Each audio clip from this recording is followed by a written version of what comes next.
I liked John Wick Chapter 4. I liked the movie overall. But I feel like there's been so much internet praise for the movie and so many people calling it an action masterpiece.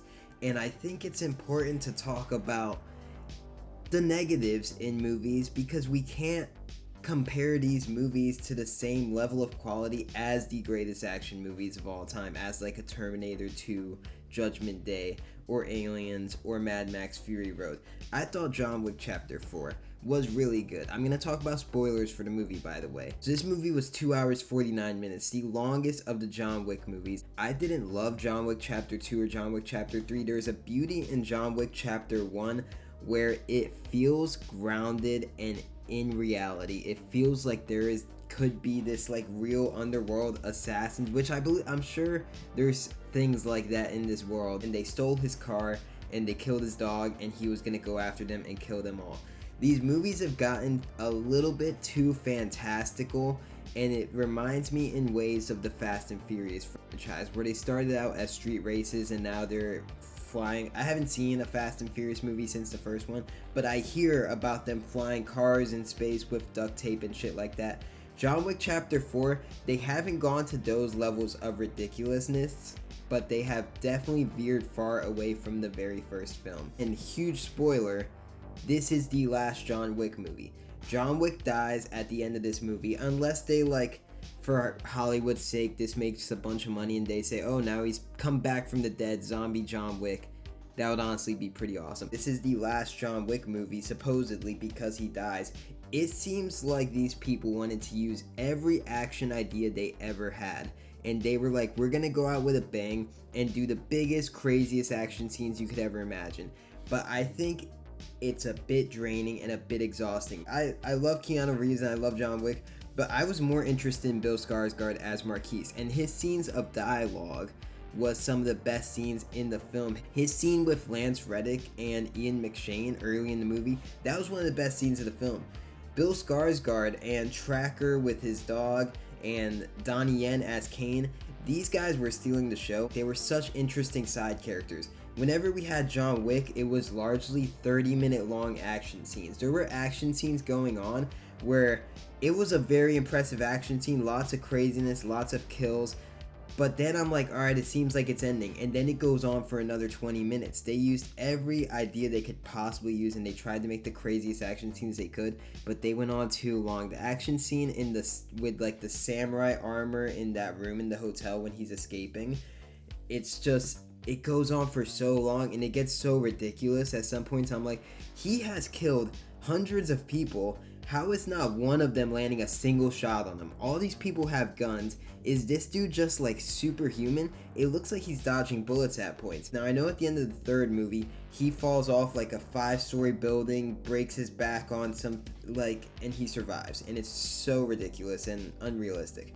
In this movie, John Wick falls from ridiculous tall heights a couple of times and gets up and continues to slaughter hundreds of people. It just felt like it was veering too far into fantastical, where this dude is beyond the best assassin ever, the boogeyman.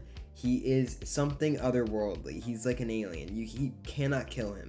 And in this film, in his final night before the duel, where you would expect, a normal person who's gonna have a duel the next morning for their life to sleep, to chill, to have some slower character moments about this person's entire journey leading up to this duel and finally clearing his name, and what he's planning on doing with his life once he does clear his name. What does John Wick want to do? What does he yearn for in this afterlife?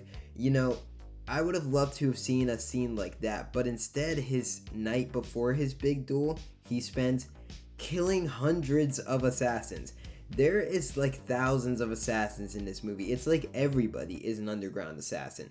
Everybody's running out of the bushes, hundreds of people to kill John Wick, and he's just slaughtering hundreds of them. And it makes for cool action scenes where he's just killing endless grunts and feels like a video game. But I think if you tone down the people by 70%, it would feel a bit more realistic. It's hard to believe this dude, John Wick, could jump towards the end of the movie, that final night before the duel, jumps out of a through a window out of a 3-story building and lands on a car, then lands on the sidewalk. He gets up and continues to kill hundreds of people as he climbs these 10 sets of 20 stairs. It is the biggest tower of stairs ever, and he's slaughtering everybody. Finally gets to the top and gets thrown down all the stairs, and he rolls all the way down these hundreds of stairs. Would have killed anybody. John Wick, gets himself back up and starts fighting up the stairs again. Then he falls down 2 more flights of stairs, and he gets back up. Donnie Yen helps him up, and he climbs up the stairs again and continues to kill hundreds of people. It's like, what is this guy? He is not human.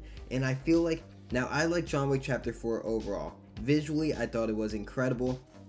The action scenes, they were overlong and so extended, and I would love to see a cut down version of this with these action scenes shorter, but the action scenes were beautiful. I really loved a lot of the side characters in this movie, specifically the dude Tracker with his dog, his little shepherd. That guy was probably my favorite part of the film. I loved, what's his name, Bill Skarsgård as the villain Marquise. Donnie Yen as Kane was pretty cool. I really loved his brother and that whole first night where they invade that hotel that John Wick's staying at. The choreography, a lot of it was just incredible, and I really loved the writing. I loved the side characters. I love Tracker and Kane and Ian McShane. I really loved so much of this, but I just felt like the action scenes went on for so long, got so repetitive, and John Wick was just so superhuman in this. It was a bit ridiculous, and I would have loved some character moments with John Wick, because his character moments in this film is just killing hundreds of people, and that's it. But I would have loved some moments of just seeing okay, John Wick has been doing all this, been on this long journey, he's killed thousands of people at this point. What is this all for? What is he ultimately working for? I know it's to clear his name so he's no longer a wanted man, but what is John Wick's life outside of killing? I would have loved to see inside of John Wick's mind, because he dies and we never really know. That's my thoughts on John Wick Chapter 4. I like the movie overall. I think people are praising it a bit too much, but I do really like the movie. I think it's the second best John Wick movie, and I think it's a great action movie. It's 2 hours 49 minutes. Trim it down by about 30 minutes of action scenes that go on for way too long. Cut out the scenes where John Wick fucking falls 5 stories onto his face and gets up. And man, reshoot a fucking character scene with John Wick the night before his duel. Give some John Wick emotion in this film. But I like the movie overall. Pretty good movie. What'd you think about it? Also, check out my Etsy. Etsy.com/shop/evilbroomstick. I make hand-painted hard hats. Check them out. Peace out.